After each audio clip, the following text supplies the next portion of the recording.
I had heard that they were working on this movie, and it was just one of those movies that the idea sounded so crazy that you never really knew if it would ever come to fruition.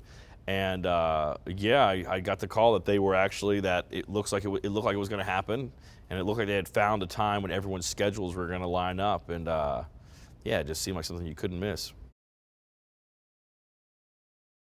They're themselves, but not their real selves. Everyone's sort of an enlarged, more comical version of themselves.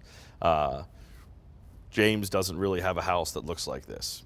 I'm married and have a kid, but in this, I'm just a guy who just wakes up in a bathtub and smokes a lot of weed.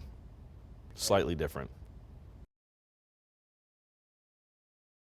Before you meet me in the film, the whole world has basically ended, and there's no more running water.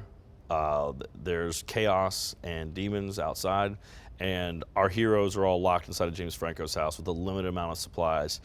No one told me this in the film, so I wake up and I end up kind of getting into the supplies prematurely.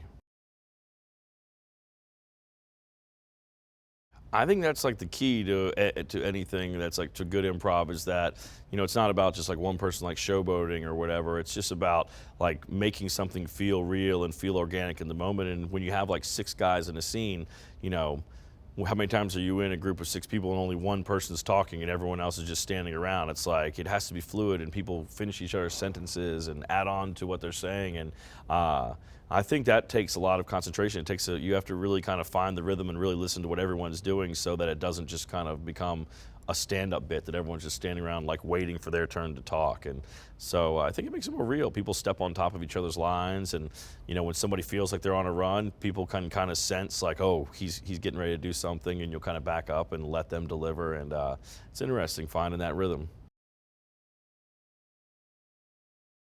Honestly, every single day you come to work here, I mean, you're just in scenes with guys that I find genuinely really funny and guys that I like. And so with every scene, it's just, it's always fun. It's funny to see what people are going to bring out. And we have that many people together. Somebody is always firing. Somebody always has something that cracks everybody up, and it makes things pretty fun.